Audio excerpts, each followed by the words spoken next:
So, thank you for doing this. Pleasure. So great to see you. You too. Again. Catch me up. Tell me what has happened since I saw you last. Wow. Since the last scan, or since we came with Laura? Well, let's start from when I first met you. Yeah. Well, a lot has happened since then.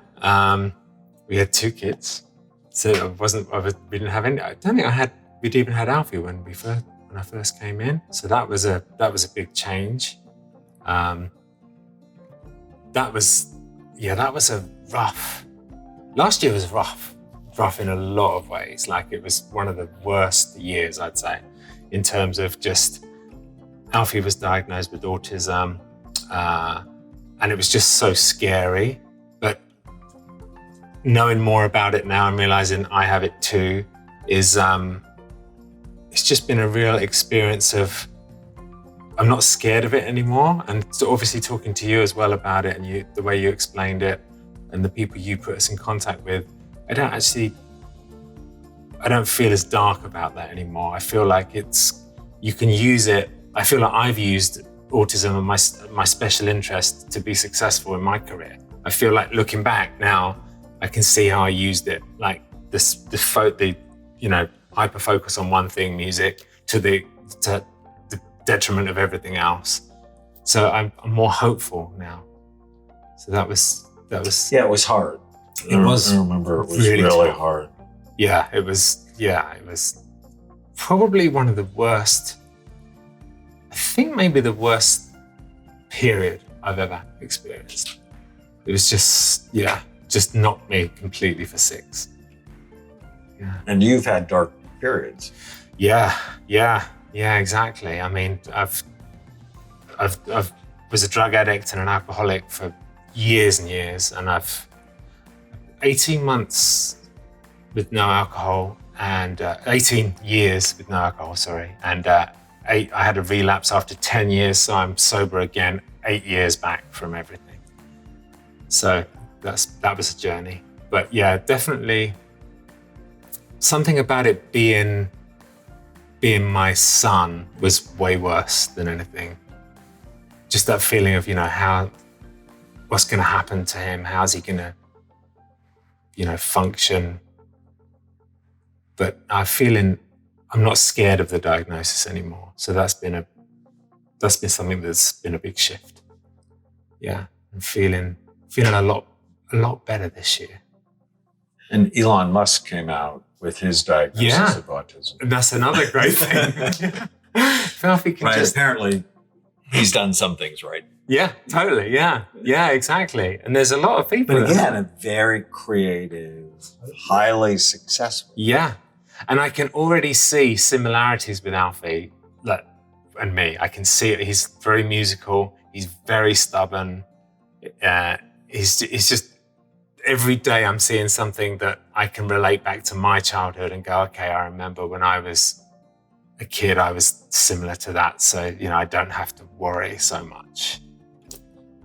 I think it's a good thing when I see similarities, because I did okay. Yeah, and hopefully he won't fall into some of the pitfalls. Yeah, I'm concerned about that. Definitely concerned about concerned with both of them if they're going to have addiction, because Laura has it as well. So the chances, I guess, are quite high. Except genes tell us about our vulnerability. They're not a death sentence. Yes. And so my children, on their mother's side, huge alcohol addiction, like generational. Yeah. But not my kids. Why? Because when they were about 10, I told them, if you drink, you might have big problems. Sure. But if you don't drink, you're not going to have a problem. Yeah. And so with the education, you set them up to know their vulnerability, and then you work on prevention. Yeah. Because I know for me, when I discovered drugs and alcohol, I started off with drugs. When I discovered the first when I'd taken the first substance, it was almost like it was a solution to life for me. Like life was so confusing without anything. When the drug went in, I was like, oh, now I feel like this is the solution to life. So through all the stress, having a new baby, Laura struggling with some postpartum She had depression. postpartum depression. Well, there was a whole kaleidoscope of things. So Alfie's diagnosis, Laura getting postpartum depression, and we were building a house and the contractor stole a bunch of money and disappeared. So that all happened within like a 2 or 3 month period. I remember speaking to you around the end, in the middle of that, and I was just like, I don't think anything else bad can happen. And then I was like, damn, I don't say that because you're tempting fate. But yeah, I mean, it was brutal last year, but I'm feeling a lot better now.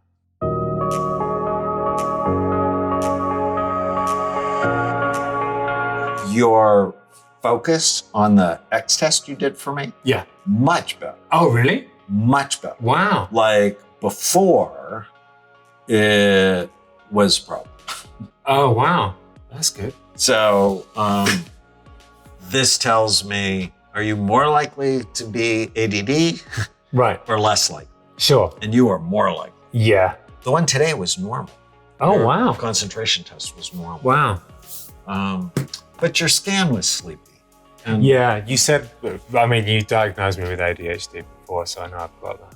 here was your scan before. You have great cerebellum, which is probably why you're so musical. Okay. But your emotional brain was pretty busy. So this is where depression. Right. Today, it's actually much better. It's much calmer. Okay. So blue is average activity. Red and white are the most active parts of the brain. So we're keeping this good. I like that. This is calmer. But overall, your brain is sleepier. We need to get you better blood flow. Right. So emotionally, your brain is better. Yeah. It doesn't have enough blood flow. Got it. So I think the saffron and focus energy, that's fine. Sure. But brain and memory power boost is my NFL formula. Right. That's what I put my NFL players Okay. on. And 80% in 2 months or better Right. when they take it. Okay.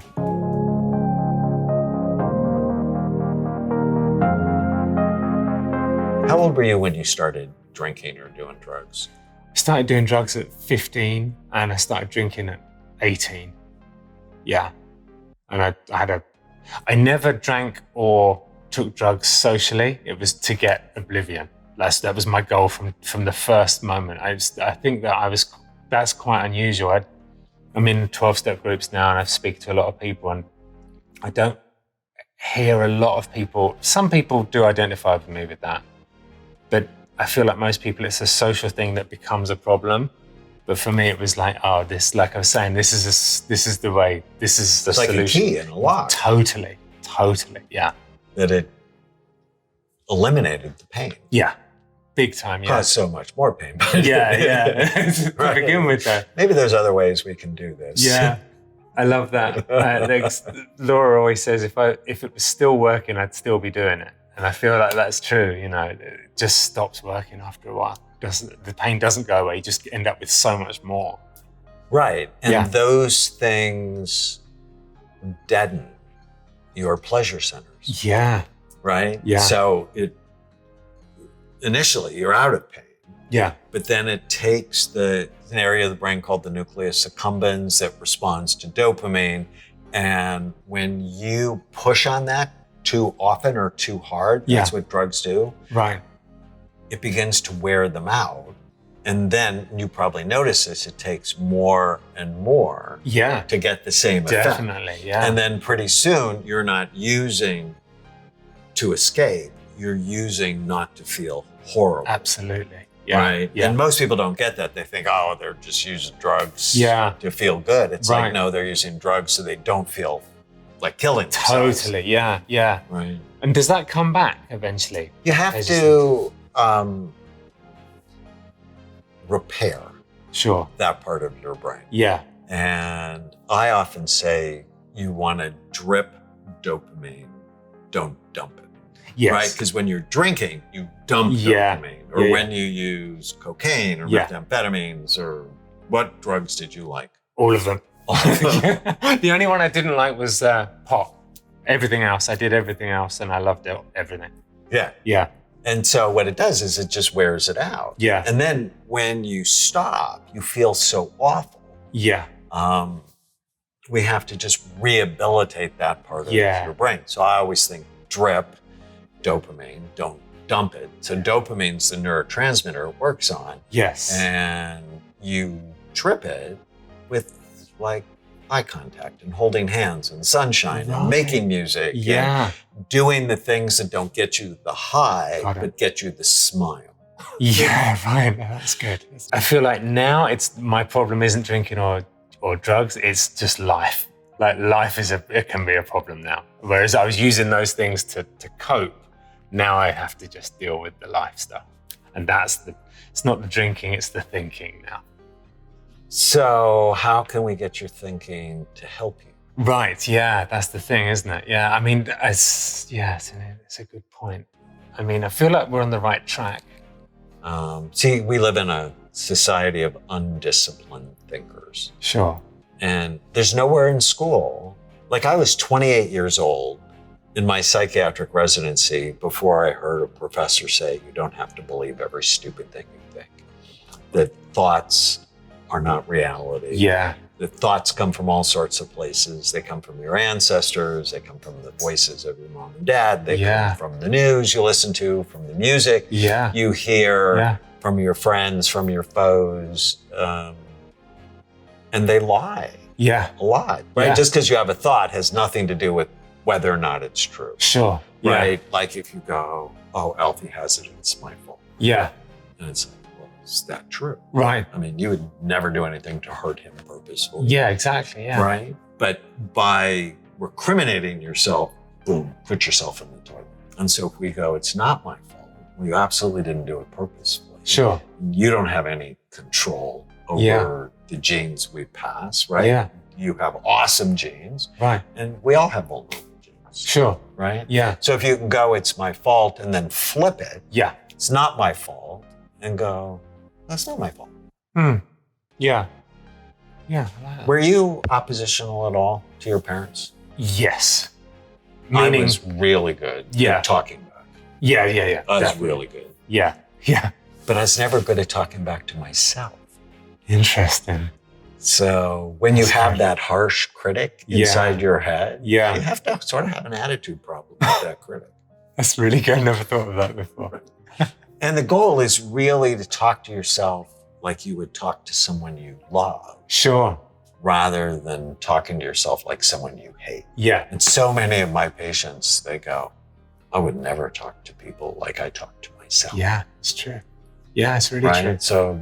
So if you're going to be a good parent to Alfie, you have to first be a good parent to yourself. Yeah, that self-talk it's the worst. The negative self-talk is definitely the worst. Well, and was there any classes in school in England on how to manage your mind? It's so interesting. They don't teach, and it's kind of the most important thing as well in life, really, isn't it? Right. And they don't teach it at all. It's crazy to me. I mean, if you just, how much do I use? Right, those so 4 true. years in high school. Yeah. I don't use any of the French. That didn't work. Yeah. I don't use any of the algebra 2. Yeah. Or I don't understand why they don't teach things that are useful. Who knows? Right. Like how to manage your money or relationships in your mind.